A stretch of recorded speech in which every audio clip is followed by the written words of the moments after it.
Welcome. I'm sure you know why you're here.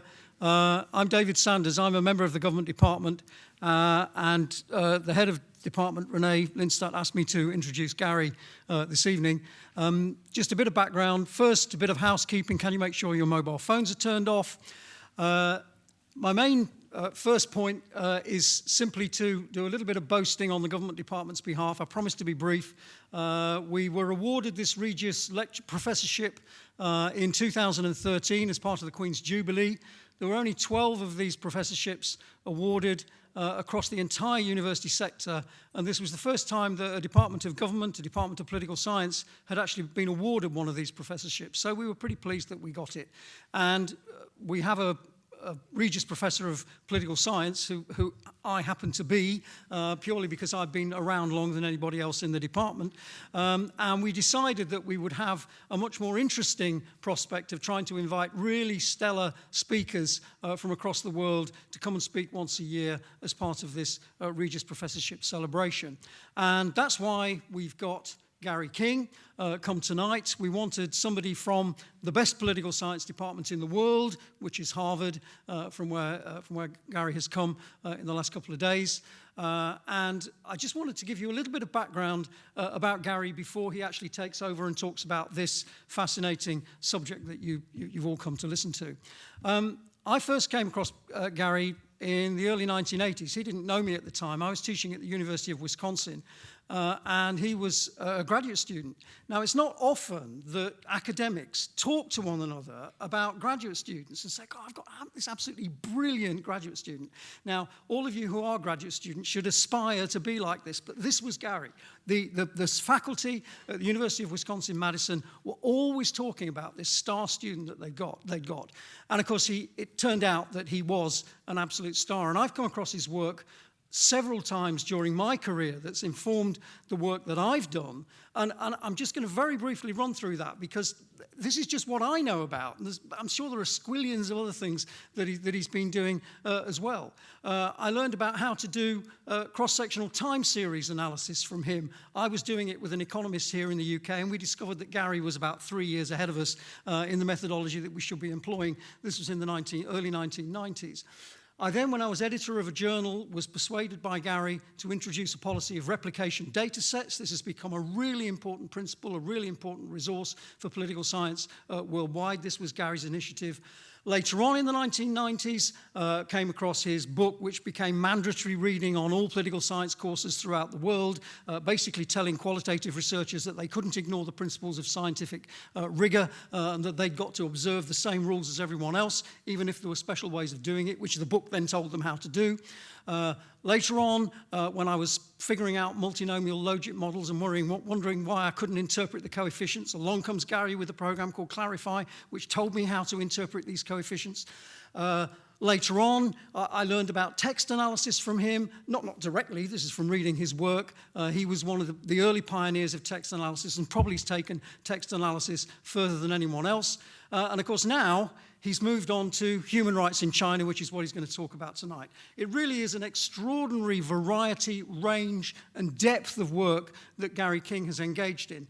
And to make it even worse, if you're full of envy as I am, it turns out he can also unicycle up mountains. Now, this is a really, truly extraordinary person, and I'm delighted to be able to welcome Gary King.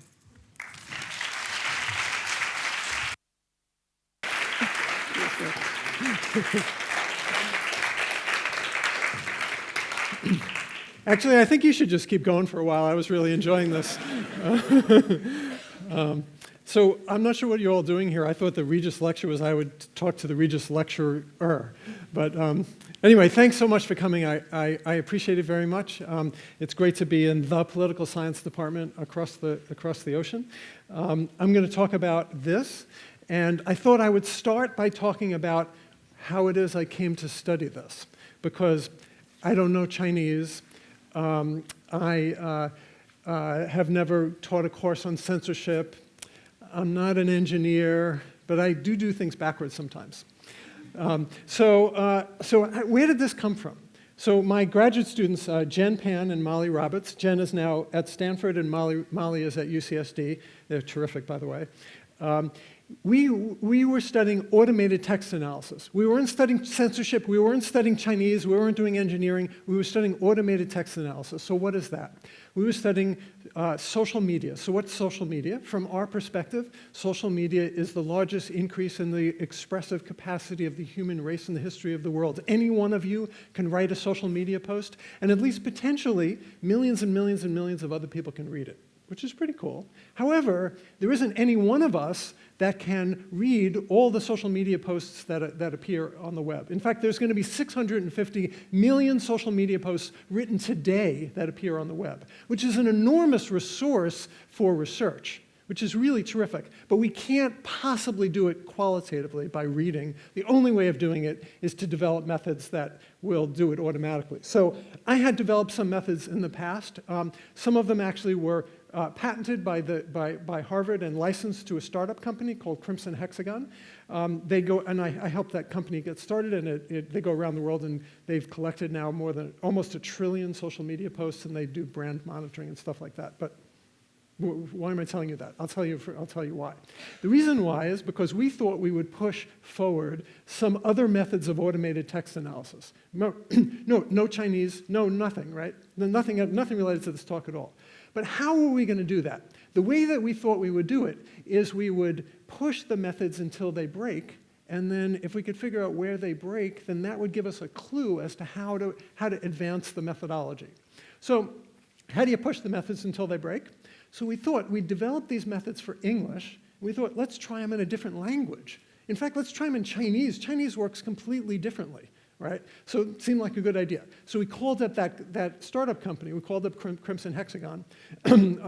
And in fact, there's someone from Crimson Hexagon here because there's actually a London office. Isn't that the coolest thing? Anyway, so Crimson Hexagon sent us a database on our request of Chinese language social media posts, and in the database was the post and the URL. And we took the database, and we ignored the URL. We took all the data, and we ran our analyses, and we pushed forward the methods, and most of them worked, and some of them didn't, and we tried to advance the methods. And then at some point, I said to Molly and Jen, hey, why don't you, as it happens, they both speak Chinese. And I said to them, why don't you go back to the websites from which Crimson Hexagon got these social media posts, and just check it out. Just make sure that Crimson isn't pulling the ads rather than the text. Make sure they're not getting the blog roll. Make sure figure out the context in which you're studying things, right? You shouldn't only study things quantitatively, right? So they did that. They came back to my office and they said, Gary, there's something wrong with the data we got from Crimson Hexagon. It's really not right, because when we click on some of the websites, it doesn't go where you would think it would go. And I said, come show me, and come over to my computer.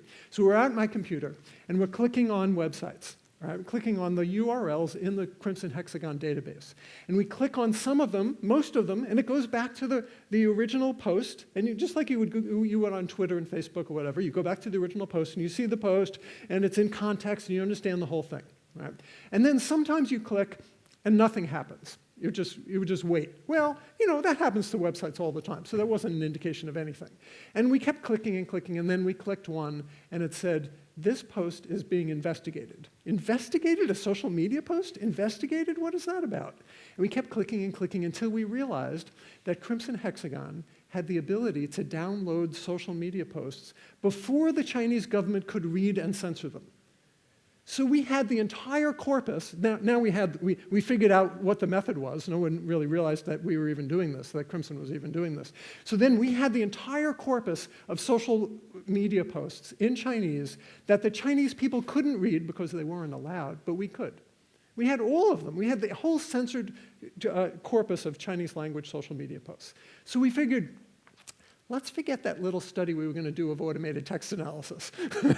And then we went back and we labeled all of the posts as whether they were censored or not censored, millions and millions of posts. And then we reverse engineered what they were all about, what the Chinese government was after, and all kinds of other stuff. And that's what I'm going to tell you about. Sound good?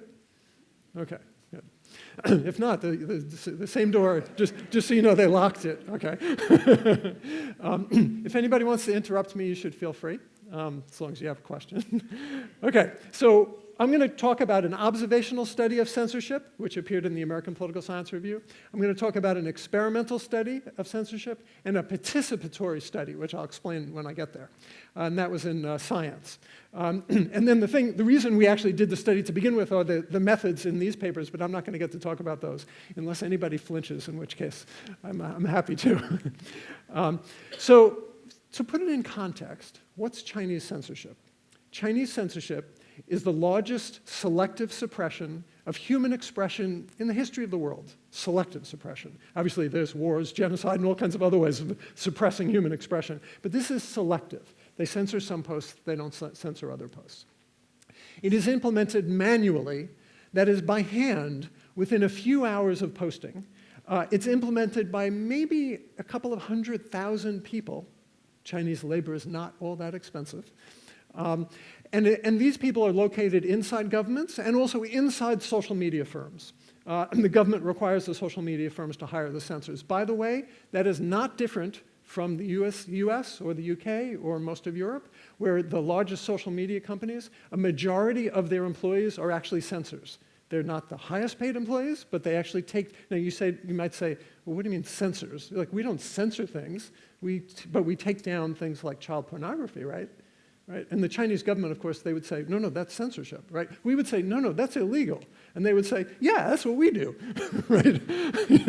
Okay, so, the moral things I'll let you guys deal with. I'll just tell you the facts. Okay, so the way China does this is with an enormous censorship organization. The goal of the censorship organization, it clicks when I drink. Let me try that again. No, it's only if you drink in the same hand. So it's a huge censorship organization. It's obviously designed to suppress information. That's what censorship is. But paradoxically, at the same time, it's such a large organization that it reveals a lot about the goals and the intentions and the actions of the Chinese leadership. It's like a big elephant tiptoeing around trying to be quiet. It leaves big footprints. And what we realized is we can go look at those footprints and learn a lot about what the Chinese leaders intend to do before they do it. So just let's put it in context again. In the UK, in the US, and Europe, there's a small number of very large social media firms, Twitter and Facebook and Tumblr and some others.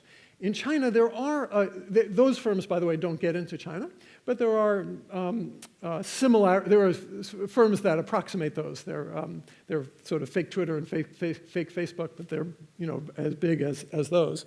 But in addition, there are many, many other smaller social media firms. So this is basically a collage of the titles of a lot of those firms. I'm happy to say that this is the first collage ever published in the American Political Science Review. Isn't that cool? They let us do that.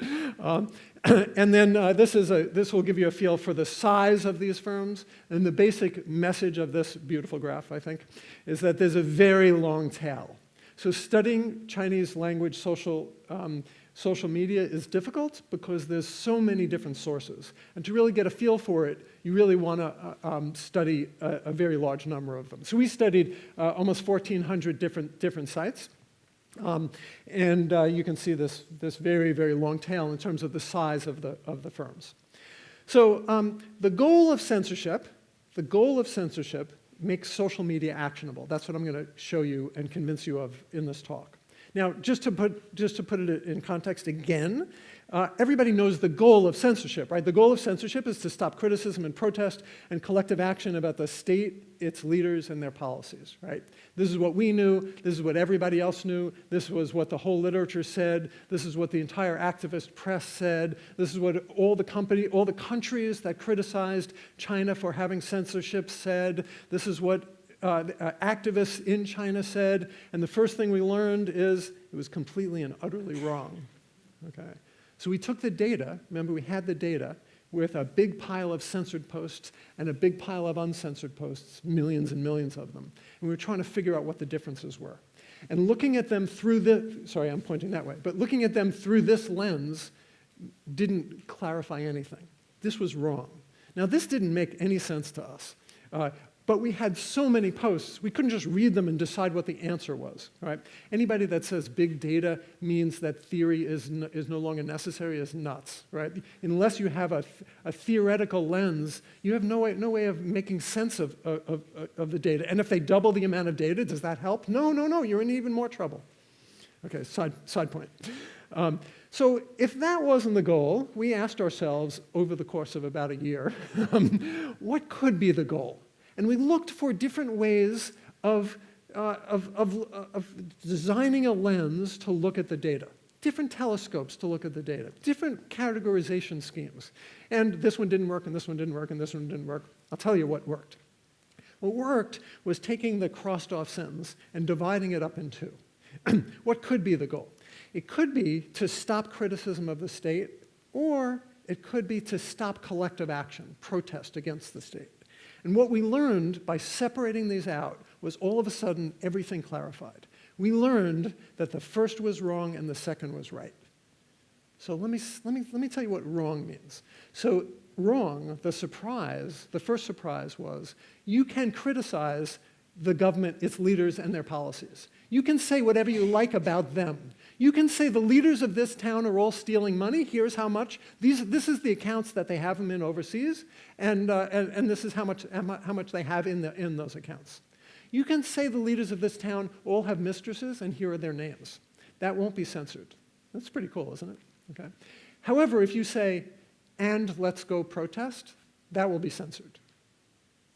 In fact, if you say, the leaders of this town are doing such a great job, let's have a big rally in their favor. Censored. Okay, they'll censor that. They don't care what you think about them. After all, they're a bunch of dictators. What should you think about them, right? They care what you can do. If you have the ability to mobilize people, then you're a threat to them, and that's what they'll stop. So that's the result of our study. And since we're reverse engineering sounds great and scientific, doesn't it? If I called it ex post theorizing, it wouldn't sound so cool. It's the same thing, okay? So it works out, like that's the right answer. Okay, but I have to show you that that's the right answer. Okay. So the really interesting thing about this being the right answer is that it makes social media actionable. Not only do we get to learn that that's the right answer, but actually it's very valuable. It's valuable for the Chinese leaders, and therefore it is valuable for us as researchers. Why is it valuable for the Chinese leaders? So first of all, there's a lot of criticism on the web of local officials. Well, what are they going to do with that? Remember, I just told you they don't care what people think of them. Okay, so put yourself in the position of the top leaders in China. What is it that you can do? What is it that you can want? What is it that you wish to accomplish? Okay, so what is it that you can do? And the answer is anything. You have more power than the leaders of this country and all the other democratic countries combined, and all the rich people in the world combined. You can do anything. So what is it that you want? You want to keep a good thing going, right? That's basically what you want. How do you keep a good thing going? You stop your own people. You're not afraid of Europe or the United States sending in the troops. China has nuclear weapons. They're not going to be attacked. So that's not going to be the issue. What's the issue? The issue is your own people. So how do you keep your own people in check?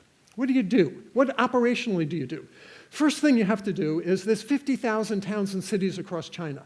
What are you going to do with them? You have to put somebody in charge of them. You have to appoint 50,000 of your closest friends to watch them closely.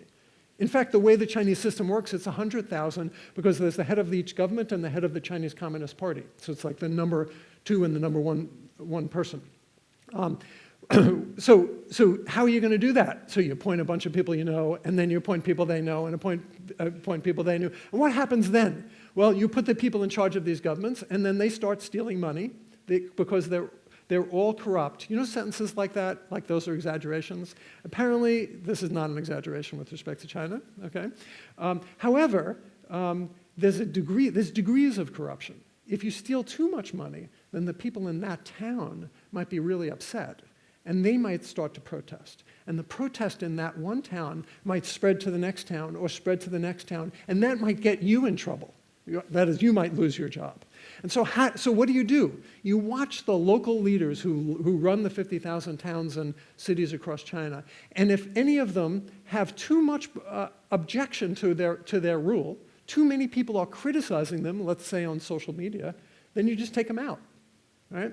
So social media is a terrific way for the Chinese leaders to figure out what their politicians are doing, their appointees are doing, and whether they're doing a good job or not doing a good job. You see what I mean? Say, yes! No, okay. Okay, so it's incredibly useful to the Chinese leaders, okay? And of course, they'll stop events with collective action potential so that even though they can see where the objections are from the people, it doesn't turn into collective action that might get them thrown out. So for the Chinese leaders, you can see why they did this. It's a sort of evil genius kind of thing. But you can see why they did it. For us, though, we can use criticism and censorship to predict, because of this. We know what they're going to do ahead of time. We have predicted and can predict officials, local officials, who are in trouble and likely to be replaced. We can, we can measure which policies are generating dissent, and we can understand the interests of the leaders. We can understand and predict ahead of time, before it happens, government action outside the internet, like in the real world.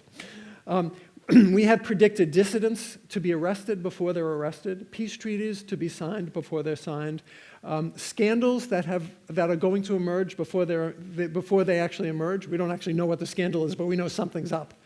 And all this is revealed because that elephant tiptoeing around leaves footprints that we can see. So that's the usefulness. Oh, and also disagreements between central and local leaders that people always theorize about, but you don't really have really good evidence about. But if one is censoring it one way and the other is censoring another way, we sort of know more. So all this can be tremendously valuable, more than us just merely figuring out what's going on, which frankly is fascinating all by itself. So this is a big prize, but I've just told you the answer. I haven't yet proven to you that it is actually an empirically justifiable answer. So let me justify it for you. So for starters, we'll begin with our observational research design, where we just observe, we don't intervene, we just see what happens. Our observational research design is going to have 5 steps. The first one is we're going to monitor 85 different content areas over 6 months. Okay, why 85 content areas? Why don't you just study all of the web? The reason why you can't study all of the web is because the people of China are as obsessed with cat videos as are all of us. Okay? They talk about everything in social media. Every possible thing that you could imagine is a discussion in social media. And so we have to narrow it down somewhat, in some way, and somehow. So for starters, we picked 85 different content areas. You can imagine some of these areas. We monitored them over 6 months. For our first study, this is a description of our first study. We downloaded our first study after we figured out what the heck was going on. Okay, so we monitored 85 content areas. We downloaded each and every social media post the instant it appears. The instant it appears, we grab it. Then we revisit each post, because each post is on a website with a URL. And so we go back to that URL later to see whether it was censored. Okay, so how do you do that? Well, from an engineering kind of, I said I wasn't an engineer, but well, it's not completely true. Okay, so how do you actually do that? So if you were doing this like with one site, it would be easy, right? We have the URL, you click on the URL, you see whether it's still there, right? And if it's not, what do? Well, they might censor it later, so you just click on it again. You say, are you still there? You say, are you still there? Are you still there? Okay, and you just keep doing that, okay? So obviously, we have millions and millions of posts, so we can't do that. So how do you do it? You write a little loop. This is the next thought. We write a little loop, and we say, are you there? Are you there? Are you there? Are you there? Are you there? Okay, so that's known as a denial of service attack. so we didn't really want to be doing that. So what we did instead is we developed this network of computers all around the world, and we would check once from England, and once from New Jersey, and once from Belgium, and once from Brazil, and once from inside China. And we keep checking that same website from all over the place. The computer scientist once, when I told that story, raised his hand and said, "Just so you know, that's known as a distributed denial of service attack." But we did it slowly and carefully because we didn't want to change what was going on. Well, we might like to, but that was not the goal of the study. Our goal of the study was to observe without influencing the system that we were studying. We didn't want to generate effects, we wanted to watch. So we developed this network. For millions and millions of posts, we went back to each website many times to figure out whether it was or was not eventually censored. For the first time we did this, we repeated it 11 million times, that exact process 11 million times. We've, of course, now run this many, many, many times. We then analyzed the 11 million posts, each of which were tagged with the variable, censored or not censored. And then there's no way to read all those and figure out how the censored ones differ than the uncensored ones, so we used these methods of automated text analysis to figure out the difference between the pile of the ones that were censored and the pile that was not censored. So that's our observational research design. Just to give you a feel for this, censorship is not ambiguous. So this in Chinese says, sorry, the host you were looking for does not exist, has been deleted, or in case you're not sure what it is that we're talking about, is being investigated. Okay? And then my favorite one is this one. The page you requested is temporarily down. How about you go look at another page? And if that's not sufficient, over here you have to squint to see this little guy. But this is Jingjing, which is one of China's cartoon internet police. There's Jingjing, which is the male, and there's Cha-Cha, which is the female version of the same kind of little internet. They're unbiased from a gender perspective. And they put these little characters on a lot of websites just to remind you who's watching. So they're not embarrassed about censorship at all. They think this is very important for the future of China. Which we are, from a purely research standpoint, very thankful for.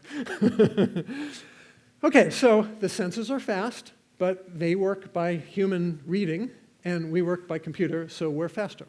So to give you a feel for this, we studied there was a crash of the Shanghai subway system. There was collective action, protests about what happened there. We knew there would be censorship based upon our results, and so we measured very carefully, very precisely, how long it took people, the censors, to do their job, to censor. And this is days since the post was written. As you can see, almost all of the censorship happens within the first day. And if you look at this in a more fine-grained way, it takes a few hours to censor. We, of course, take a few seconds, right, to grab the post instantly. And then we go back to it. This was useful to know because we could stop checking to see whether the site was censored after a day or two. Okay. All right, so let's zoom in and have a closer look at what we're talking about. To understand social media of any kind, and censorship in China in particular, we have to understand that censorship is bursty. So it's a technical term. Doesn't sound so technical, actually. But this is a time series plot. I'm going to show you some other time series plots like this one, and it's going to have the same kind of heuristics. So on the horizontal axis is months. This is from 2011, this particular graph. The vertical axis is a count. This is a small sample of posts, just to give us a feel for it. The gray is the total number of posts, and the red are the posts that are censored. So the red never can appear above the gray because you can't censor more than actually appears. This particular topic area was the environment. And during the time of this that we were watching, there was an environmental lottery. So what's an environmental lottery? One of the towns in China had a lottery. You know, the usual kind of lottery. You put $1 in or a euro in or whatever it is, and there's a chance that you could win a lot of money, and the government takes a percentage off the top. Only in this case, the government said ahead of time, we're going to devote all the proceeds, all the winnings, except for the amount that we give to the winner, but the governmental winnings is going to go to the environment, which is a very nice thing. And it turns out that people love this, and they had a big rally in support of the government officials. As a result, there was the gray here, a lot of discussion about this rally. And people were saying, there's a big rally for these guys that are running this town. It's really terrific. Let's go and applaud them. We want more of this. What did the Chinese government do? They censored it all, right? So this is giant spike in activity, that's the bursty part, right? It becomes bursty, right? And then you can also see a hint of the results, in fact, a very clear result in this one little case, that that's where they're focusing the censorship, even though it was in support of the government. Okay, but the technical thing that I want to describe here is that social media is bursty. And that's basically stuff goes viral.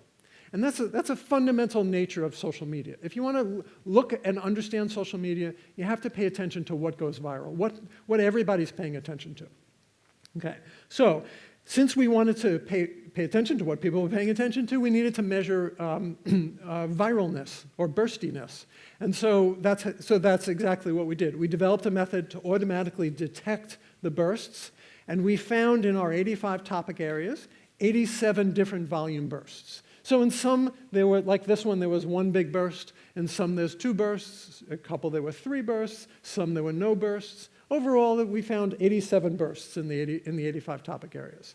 We then went and looked at each burst and identified the real-world event that the burst was discussing, that the people in the burst that were writing about. What were they writing about? That's really easy to do because all the discussion in the burst was about the same thing, and it's really easy to figure out what that is. So we figured out what the real-world event is.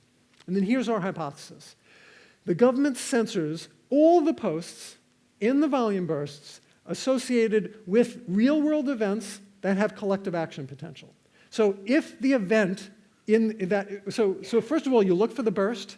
If the burst is, all the bursts are about some real-world event or something. They're about something. We find out what that something is. If that something is about a real-world event with the potential for creating collective action, defined in a particular way that I will give you in a minute, then it doesn't matter how supportive or opposed to the state action it is, they take them all down.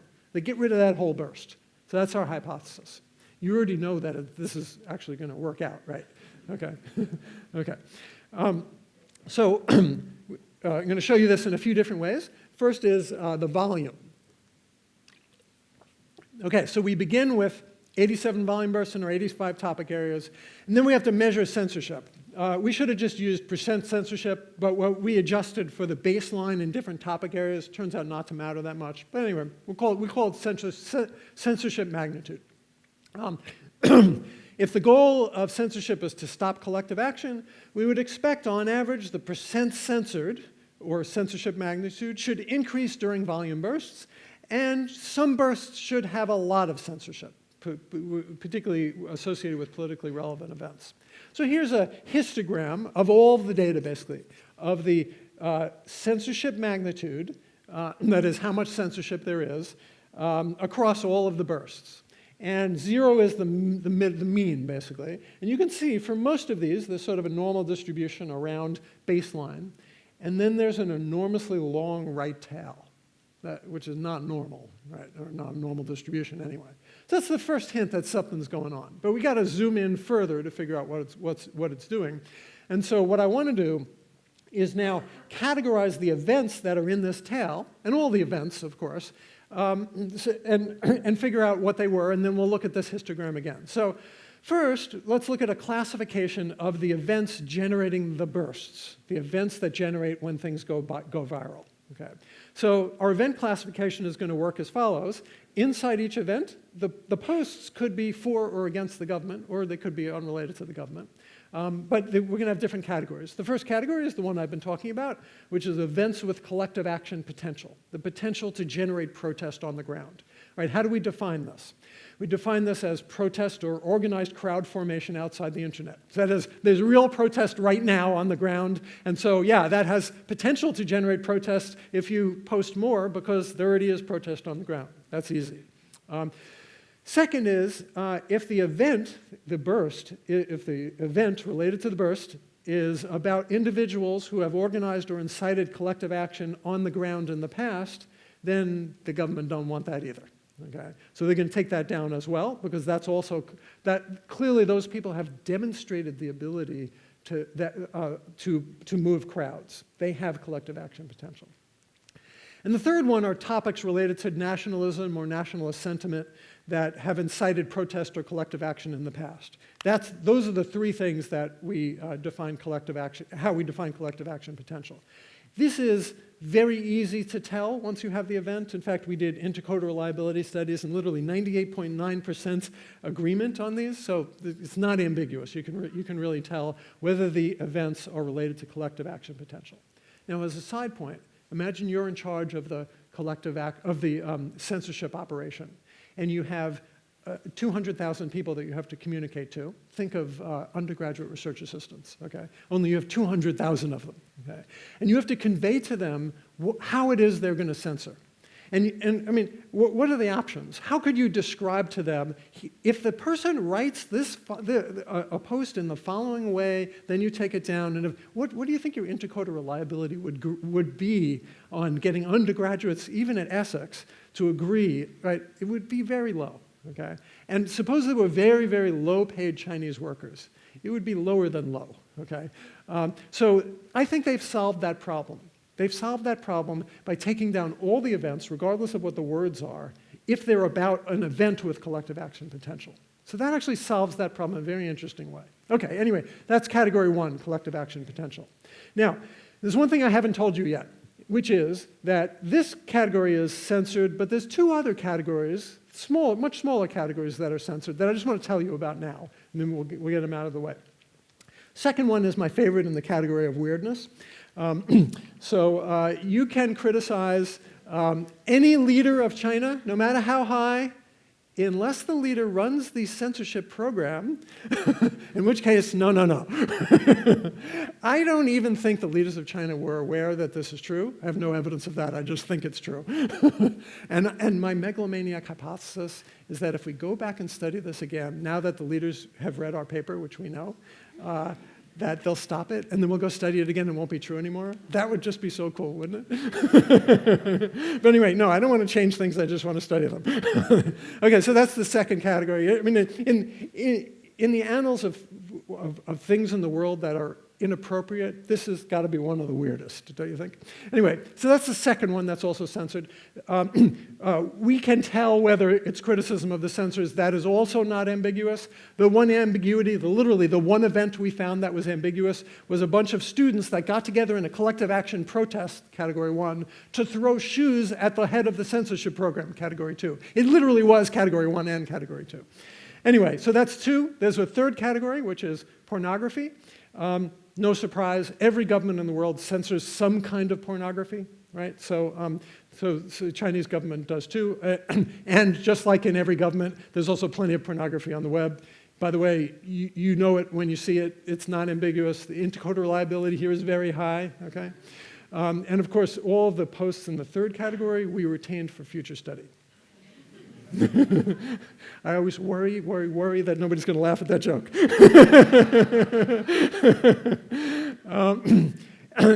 We also have news about all kinds of other subjects, some very controversial, and government policies, anything about government policies. Those are our 5 categories. The first one is going to be censored, the second one is going to be censored, the third one's going to be censored, and the remaining 2 won't be censored. Okay, so that's our hypothesis, basically. Those are our 5 categories. Now let me take you and show you the histogram from the previous page on the next page, and we'll color it in by each of those 5 categories. Okay? And this, again, on the horizontal axis is censorship magnitude, the amount of censorship. And this is that roughly normal distribution here, only I've colored each event in by the type. And policy of all types and news of all types are in blue and purple, down on the left. And the highly censored ones are all collective action, criticism of the censors, and pornography. Okay, everybody follow? So these are very clear results, as political science results go in any event. So let me zoom in a little further and get a better feel for this, and list some of the particular events from the most censored at the top to the least censored at the bottom in our 85 topic areas. In the middle, I've just cut out the middle just because I knew it wouldn't fit on the slide. So if we look from the top down, we have protests in Inner Mongolia censored, pornography disguised as news. It seems like the pornographers disguise themselves in ways that people might want to search it, and they'll search for other things, and they'll come upon pornography, and they'll say, I didn't mean to be there. Right? Anyway, a copyright lawsuit about Baidu, which is a social media firm. This is basically criticism of the censors. Protests in Zhenqing, which is where they make lychee nuts. Pornography mentioning a popular book. Ai Weiwei, it's Ai Weiwei. So he was arrested. If you remember the last Winter Olympics, there was a beautiful stadium that looked like a bird's nest. Do you remember that? Okay. So that stadium was designed by this guy, Ai Weiwei. And he, after the Olympics, started tweeting about a Jasmine Spring, which is sort of like the Arab Spring version, the Chinese version of the Arab Spring. And so he was arrested. That generated a lot of, and he had the ability and demonstrated ability to move crowds, and so that was censored as well. You look from the bottom up, and a popular book released in audio format. Disney announces a new theme park, always very controversial everywhere in the world.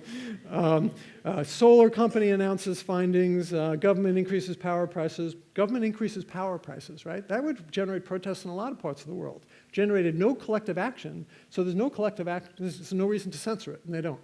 Okay? So it gives you a feel for it. Let me zoom in even further and look at one of these events. So we were following this city, Zhenqing.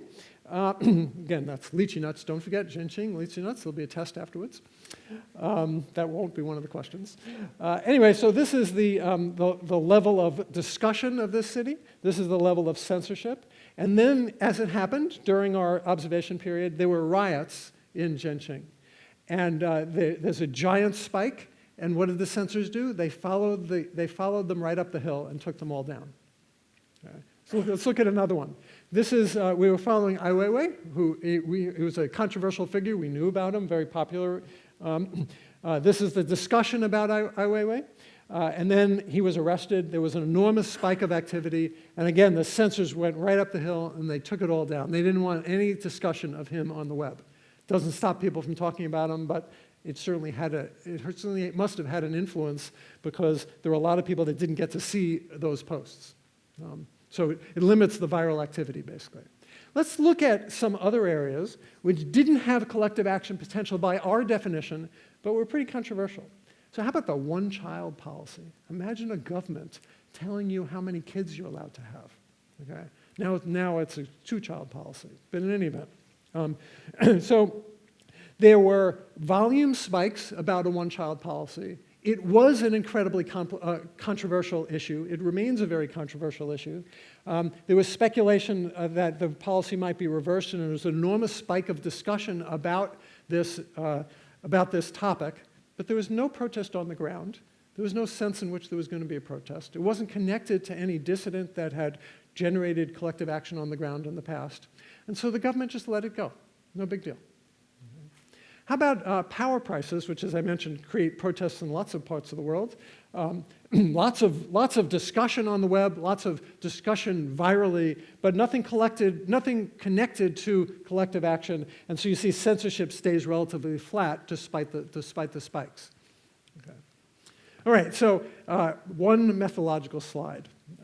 So we developed this algorithm, and we wanted to validate it in Chinese. This was the purpose of this research, and so you get in one slide whether you like it or not. Okay. So we wanted to make sure, and we needed this method for this study, and we had to make sure that it worked in Chinese. And so we took 1,000 posts during labor strikes in 2010. 1,000 posts. We had individuals hand code them into particular categories. These are our particular categories. The categories are not material at the moment, but there was this percentage in this category, this percentage here, this percentage here, this percentage here. We fed our algorithm only the first 100 of the 1,000, and then the goal was to predict the percent in each of these categories in the 900. So these are the percentages in the 900, and now I want to use the algorithm to predict those 900, and we go like this. And this is the main part that gives me a warm feeling. The red part is the predictions from our algorithm. The black dot right in the middle is the truth. So you should say, okay, so he couldn't read all the millions and millions of social media posts, but he's got a method that can figure it out anyway. Okay. This is the one where I expect, like standing ovations and stuff. Okay. Okay, so let's start with non-collective action posts. That is, posts that don't have collective action potential. And of course, according to the theory, they're not going to be censored. And according to the results, regardless of whether they're supportive or critical of the government, they shouldn't be censored. And here's what we find. The one-child policy, corruption policy, and increases in food prices, the percent censored is on the vertical axis. And you can see that basically they're all at pretty much baseline level. Interesting fact is the percent censored across all of the Chinese web is around 13%, something like that. And that's basically baseline. So, no censorship. Moreover, we have criticism of the state and support of the state with respect to the one-child policy, criticism and support with respect to corruption policy, criticism and support with respect to food price increases, and there's no difference between support and criticism. Doesn't matter whether you support the state, whether you oppose the state, they're not going to censor you because it's not about a collective action event. Okay. So now let's switch this from the non-collective action, the posts about non-collective action activities, to posts about collective action activities. Okay. And these, of course, are going to be censored. So, Ai Weiwei, these are censored at a high level. A bombing in Fuzhou and protests there are censored at a high level, and riots in Inner Mongolia were censored at a high level. They're censored regardless of whether you criticize the state or support the state, or criticize or support, or criticize or support. In fact, if you're looking closely, and if you're not, I'm coming after you.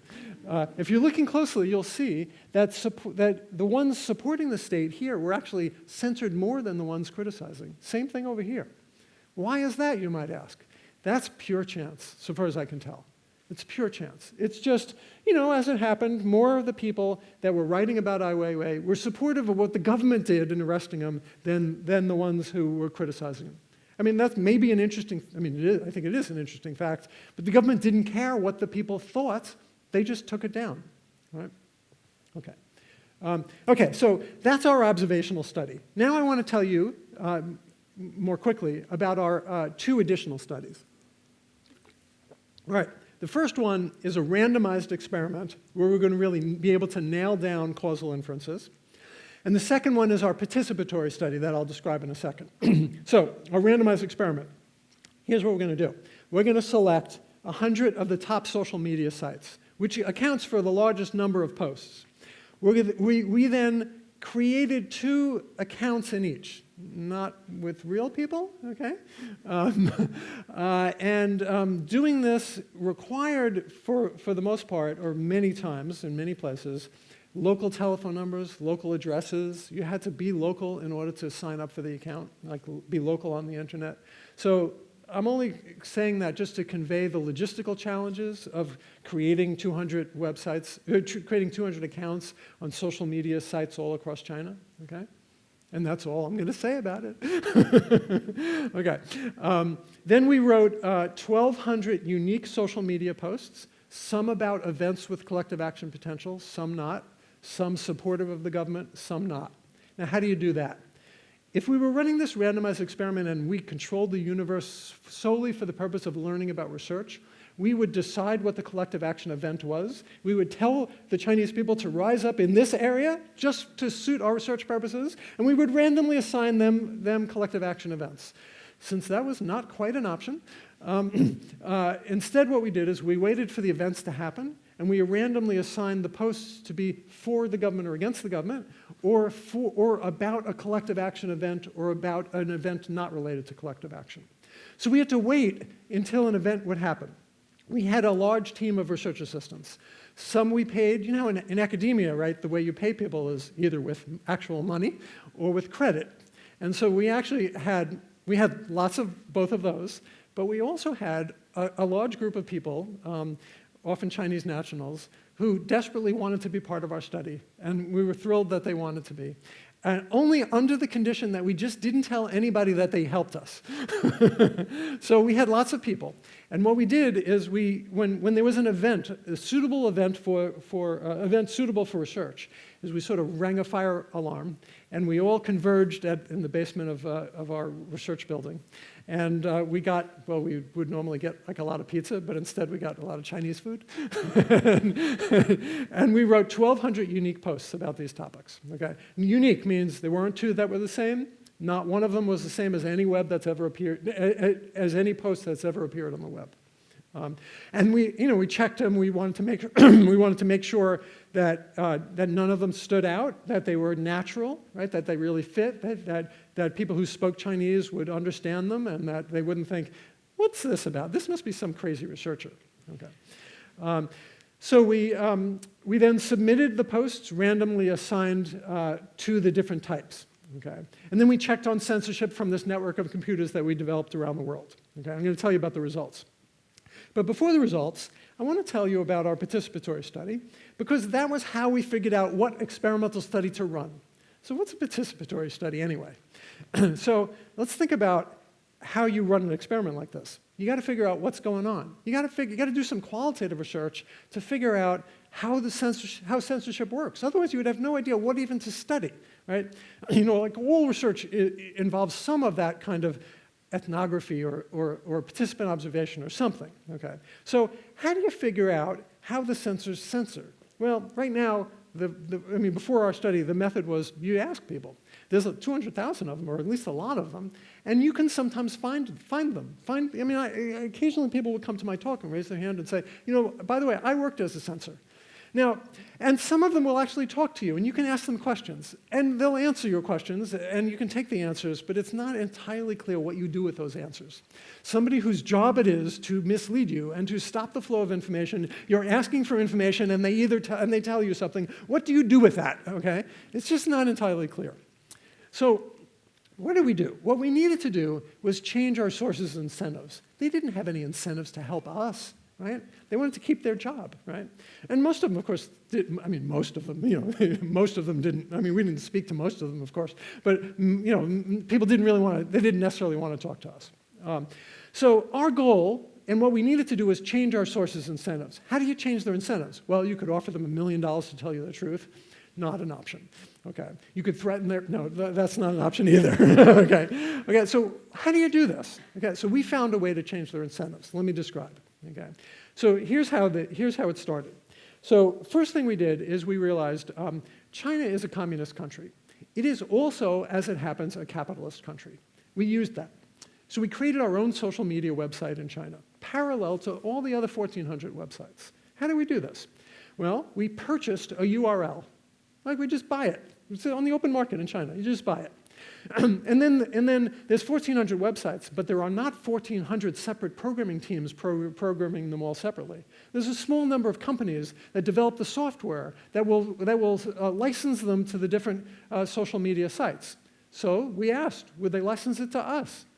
It's a capitalist country. We give them money. They say yes. Okay. So fine. So now we have the software. We wanted to know, and we wanted to know what was going on, so we read the documentation. We had the documentation of the system that we were trying to reverse engineer. Right? We would post things and we would censor them. We'd look at all the options, and there were way more options than we realized. To learn, we tried all the software options, we read the documentation, and then to change the sources incentives, how do we do that? If we had questions, we called customer support. Because you know what? It was their job to help us, and they did a great job. You know? So we would call them up and we would say, hey, how do we stay out of trouble with the Chinese government? And they would say the Chinese equivalent of, let me tell you. And they really conveyed a lot of information, and that was really terrific. So that's how we changed sources, and we changed the sources incentives.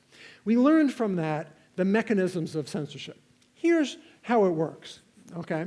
So we start here, and you decide that you're going to write a post in Chinese and put it on the web.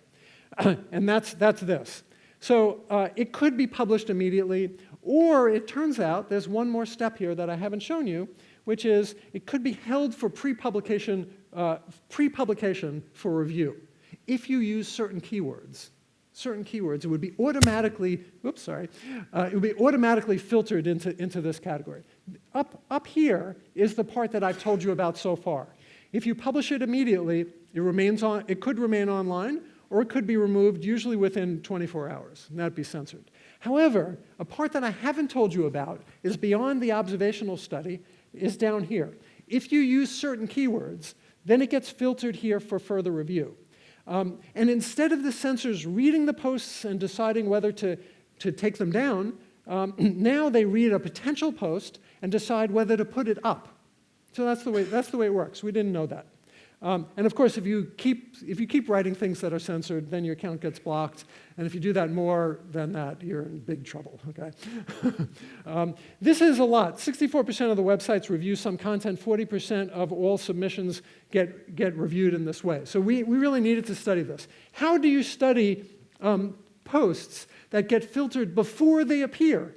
Can't use observational methods because we couldn't see them. We couldn't see anything between the time somebody posted something and when it appeared. So how do you do it? The only way of knowing is knowing what goes in, and then you get to know what comes out. Okay, which reminds me of my next-door neighbor in graduate school, who studied meat science, and he knew everything going into those cows, and he knew everything coming out, and then anyway, so sorry. So we need to study this. The experiment would be the way to study it, because we knew the 1,200 posts because we wrote them. And then we could see, did it ever appear on the web? Did it appear for a while and then it was taken down? We could see what happened. Okay, so that's what we did. Here's our results. Let's start. We estimate two causal effects. First of all, for versus against the government, and the second, collective action. So the first one. So for versus against the government, this is a zero causal effect, which will play a prominent role in the next 30 seconds, because it's for versus against the government, right? Supportive or critical of the government. This is protests in Pansu. The causal effect is zero. That's a confidence interval. Tibetan self-immolations. The monks would light themselves on fire as a means of protest, and then people would rise up, and there'd be a big protest. Zero causal effect. 0, 0, 0, 0, 0, 0, 0, 0, 0, 0. You get the pattern? Okay? Doesn't matter what it's about. If you're writing for or against the government, they just don't care what you think of them. Okay? Now let's look at what happens if you can do something. So these are collective action events. Again, the vertical axis is the same as before. It's the causal effect. It's the difference between, instead of for and against the government, now it's writing about an issue that has collective action potential versus one that doesn't have collective action potential. It's the causal effect there. This is zero. You know why the zero is all the way down here, right? You know how this is going to come out, right? Okay. So then this is the causal effect of writing about this protest in Pansu versus a non-collective action event. So it's very, very large. And we had 4 of these, and they were very, very large causal effects. Okay. So that's the results of our experiment. Okay. I'm going to give you one more interesting result of this study. If anybody speaks Chinese, do you know what that means? Yeah, it means freedom, that's right. So if you look closely at that means freedom. And that is not, censored is the wrong word here. It's not really censored. It's filtered off the web before the censors actually read it and decide whether to put it up. So if you write a social media post and you want someone else to read it, and you want someone else to read it right away, don't use the word freedom, okay? Now, look at that word. Now, you don't have to speak Chinese for this, okay? The first word is different than the second word. This word is 2 characters, and it's a little different, okay? This word means eye fields. Now, don't start thinking about what eye field means. Eye field means an eye and a big field of daisies. It doesn't have any meaning at all, okay? So what the Chinese people do is this won't be censored, okay? Whoops, come on, click. Come back here. Okay, this one will not be censored. So what the Chinese people realize is, okay, the word freedom is going to be censored, so let's just use the word eye field instead. And we'll say, the people of China need more eye field, right? And if you're a reader if you read Chinese, you'll get what the point is. If you're a computer program in Chinese, deciding what's going to be filtered and not by keyword matching, which does not work very well, we knew that, then you would be fooled. And that's basically what happened. Here's another example. That's called a homograph, by the way. Another example is this, which means a harmonious society, which is the official slogan of the Chinese Communist Party. And as you can imagine, this one is also filtered off, and you don't get to talk about it on many websites. So some websites don't use filtering, some do. Okay. This word, which looks different, but it actually sounds the same. Can you help me with the sound? Because every time I try to pronounce it, somebody corrects me. What's that? Yeah, right. And they both sound almost the same, right? Okay, so this one means river crab. So what people will say is, the policy of river crabs really suck, okay? And the people reading it will get the point, but the automated filters will not get the point. And it's, of course, completely irrelevant, okay? This is known as a homophone, it's a very creative move by the Chinese people. So so they can't follow the conversation automatically, but we had to develop a technique so we could follow the conversation because we didn't have 200,000 research assistants. Do you guys have some extras you can spare? So we developed a technology to do this, and as it happens, the same task is analysts of all kinds are searching for rare events and need to change keywords, and people will often hide themselves in this way by describing things in different ways. Or a couple of years ago, remember there was a bombing during the Boston Marathon, and we were all sort of hunkered down in our houses. The media was saying what they always say, which is the same thing over and over and over again. So you'd follow things on Twitter, and you'd search for hashtag Boston bombings. And the problem is and you read and you try to figure out what was going on. During the day, at some point, the people of Boston started expressing themselves.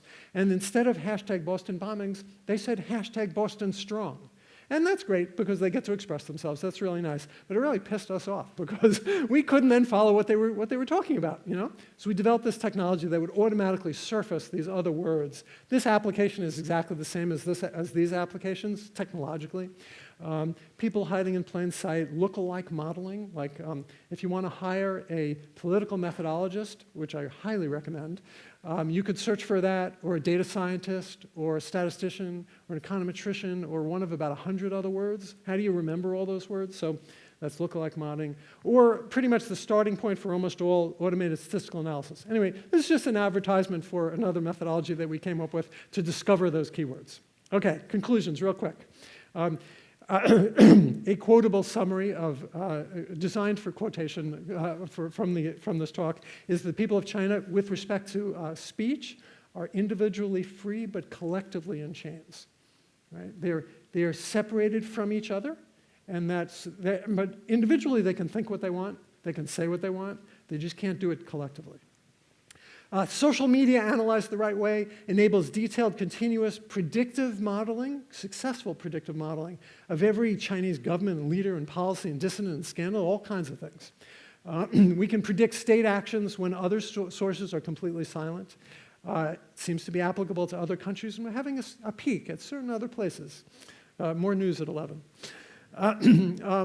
There's new statistical methods that might be applicable beyond China, following conversations when people try to evade authorities, like I just described, predicting action on the ground, understanding large volumes of text in any language, applications to brand monitoring and government analysis, and various other things. So happy to take your questions. There's some more information here. Thanks so much for listening. I appreciate it.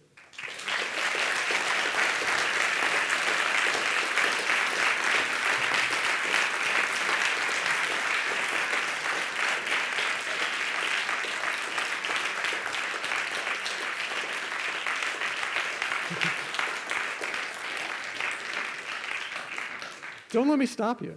No. Does anybody have any questions? I think we have a microphone. Emil Kirsch, Department of Government here. Thank you very much, very interesting. Just a few clarifications. Hong Kong, Macau, was this part of your investigation? And how were they treated?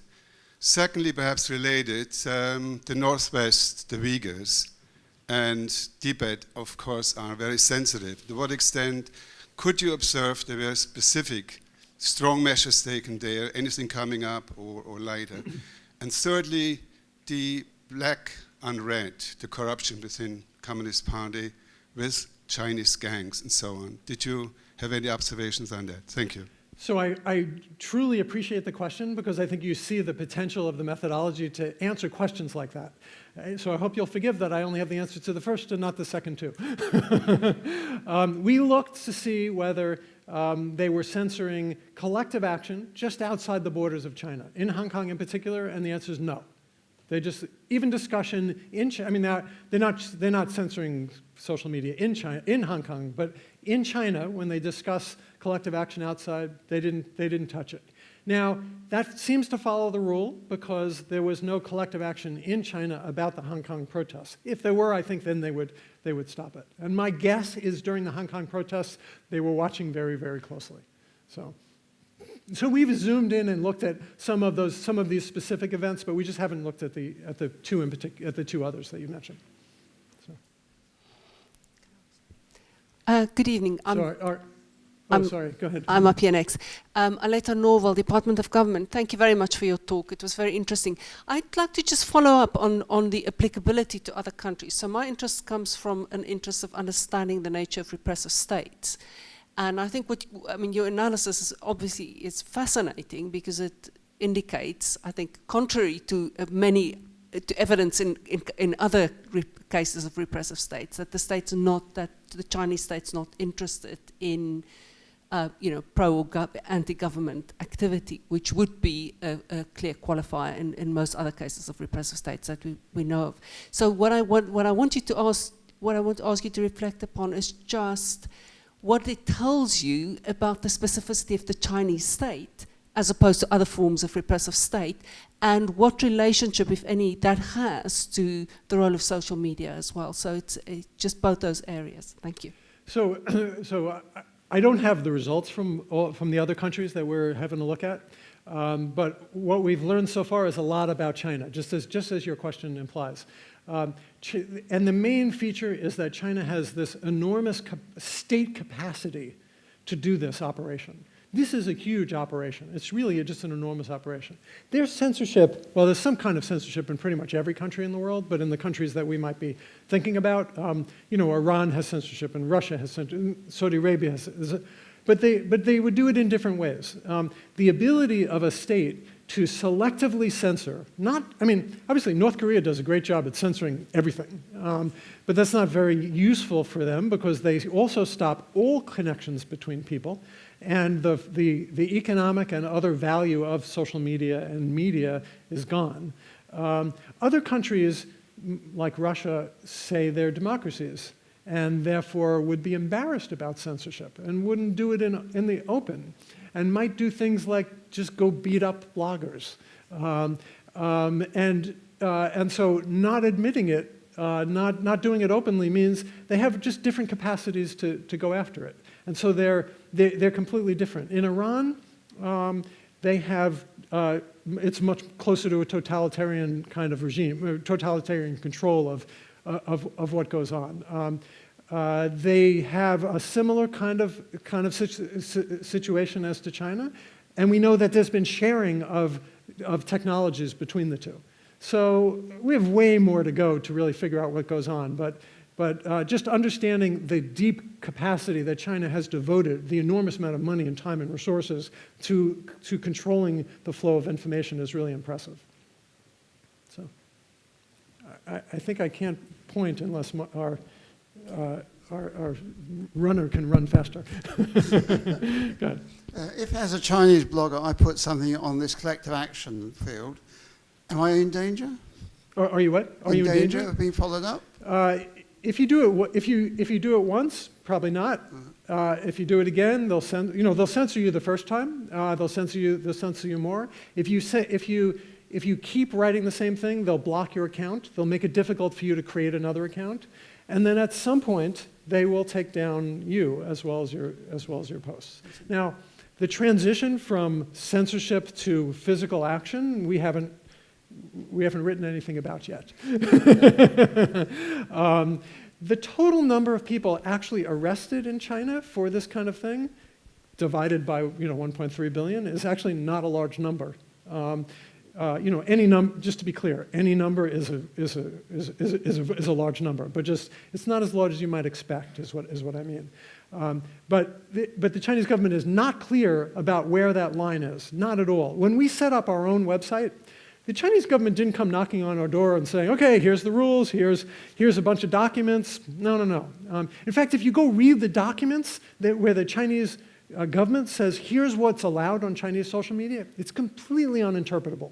For example, one of the rules in Chinese social media, one of the laws is you're not allowed to spread rumors. It's illegal to spread rumors in social media. Now, if you think about social media, what is the purpose of social media other than to spread rumors? So I think they're leaving the rules very vague, because if they're very vague and the line is very fuzzy, you'll sort of stay farther away from the line. I think we have a question over here. Oh, okay. I know it's a strange question, but what did you get out of it? You told that you haven't received anything, like it wasn't for any purpose, but what did you get out of this research? What did we get out of the research? Yeah. We got published articles where we get to tell people what's going on. Is that what you mean? Did you get anything else? Or Oh, you mean, did we get visits from the Chinese authorities? Yeah, exactly. No visits from the Chinese authorities. We've gotten some messages in various interesting ways. We know that our paper's been read at very high levels of the highest levels of the Chinese government. I check every once in a while whether these papers, which are on my personal website, whether they're censored in China, and they're not. Thank you very much. We know that to some degree they've been taken as an evaluation of the propaganda department, and they came off well. But that's all so far. Hi, I'm Lorraine from, I'm a graduate student here at University of Essex, so obviously.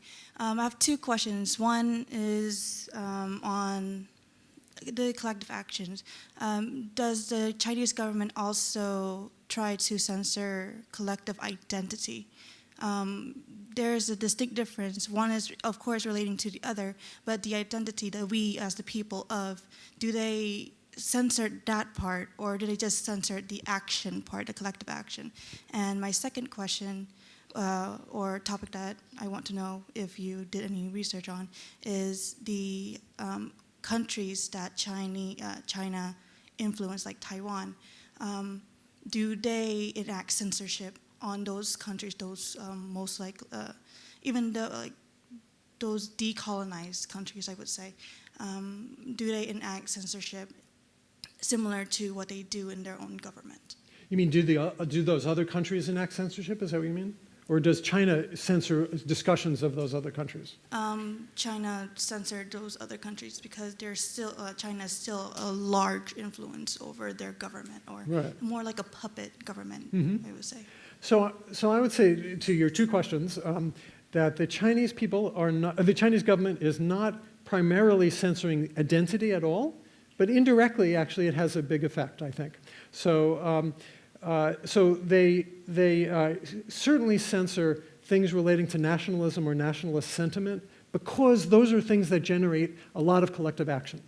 Right? The people of China are big with respect to China. They want to defend China from foreigners, just like every country has some bit of that. And so that comes into identity, and I think identity certainly has a big effect on those things. I think what the government cares about is stopping protests that could get them thrown out of office, but identity is one of those things that could generate more interest in creating collective action. So my guess is they're paying attention to it, but it's not it by itself. So you can express yourself, express your identity, no problem, but you do something about it, you should get a plane ticket. So.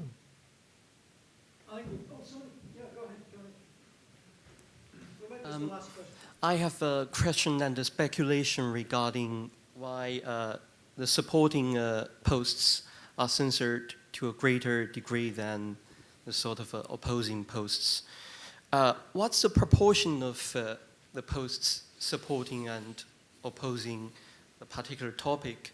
Why I'm asking that question is because probably if a minority voice sort of standing up and supporting the government that might have the potential to really generate, insignate a greater degree of fury among the opposing and criticizing mainstream, and then that's probably why it's censored to a greater degree. I don't know what's the proportion of... It could be. Yeah. Overall, it's not true that they censor support more than criticism. In these three areas that I happened to show you, 2 out of the 3 support was higher than criticism, and 1 criticism was higher than support. And my guess is across all issue areas, it's essentially the same. They just don't care.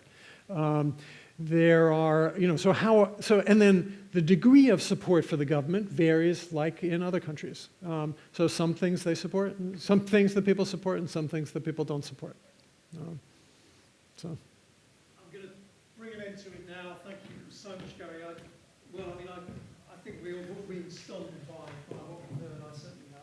It's opened up a whole new vista, really, of what political science might be able to achieve in the coming years. I can't thank you enough for such a fantastic production. Thank you. Thanks so much. Can we have